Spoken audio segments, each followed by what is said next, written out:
দুনিয়া থেকে বিদায় হলেন। উহুদের ময়দানে একজন দুইজন সাহাবী শহীদ হন নাই, ৭০ জন সাহাবী শাহাদাত বরণ করেছেন।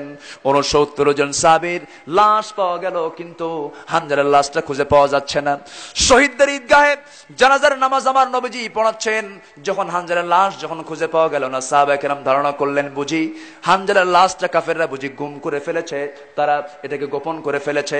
সঙ্গে সঙ্গে আমার নবীজির কাছে জিবরাইল আলাইহিস সালাতু ওয়াস সালাম এসে বলছেন, ইয়া রাসূলুল্লাহি, হানজালার লাশের ব্যাপারে আপনার কোনো টেনশন নাই, আপনার কোনো চিন্তা নাই।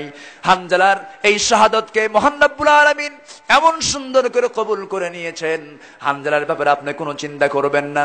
হানজালার ফরজ গোসল সম্পূর্ণ করানোর জন্য আল্লাহ রাব্বুল আলামিন রহমতের ফেরেশতা দিয়া তার দেহটা জান্নাতের মধ্যে উঠায় নিয়েছেন। জান্নাতের পানি দিয়া গোসল করায় দিচ্ছেন। গোসল যখন হয়ে গেল, জানাজা তো হয় নাই, সঙ্গে সঙ্গে ফেরেশতারা তাকে বহন করে নিয়ে দুনিয়ার মাটিতে নিয়ে আসলেন। আমার নবীজির সামনে যখন রাখা হলো, নবীজি জানাজা নামাজ পড়াবেন। জানাজা নামাজ শেষ হয়ে গেল।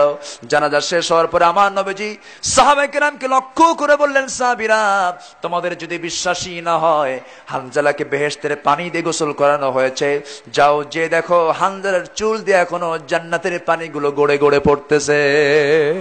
জোরে কোন সুবহানাল্লাহ, আরো জোরে কোন সুবহানাল্লাহ। এই যে ত্যাগ, এই যে কুরবানি, এই যে তাদের উপরে এত পরীক্ষা এসেছে, কিন্তু পরীক্ষায় তারা কখনো হার মানেন নাই, বাতিল শক্তির কাছে মাথা নত করেন নাই, বরঞ্চ তারা কি করেছেন, আল্লাযীনা ইযা আসাবাতুহুম মুসিবাতুন ক্বালু ইন্না লিল্লাহি ওয়া ইন্না ইলাইহি রাজিউন।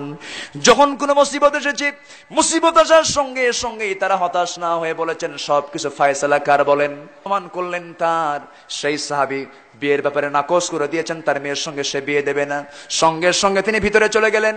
ভিতরে যাওয়ার সঙ্গে সঙ্গে ওই মেয়ের বাবা যখন ভিতরে চলে গেলেন, মেয়ের বাবা তার মেয়েকে লক্ষ্য করে বলছেন, তোমার কাছে একটা ছেলে প্রস্তাব নিয়ে এসেছে, সেই ছেলেটা অত্যন্ত কালো কুসকুসে মানুষ, এরকম কালো লোকের সঙ্গে আমি তোমাকে বিয়ে দেব না, তুমি কি রাজি আছো নাকি?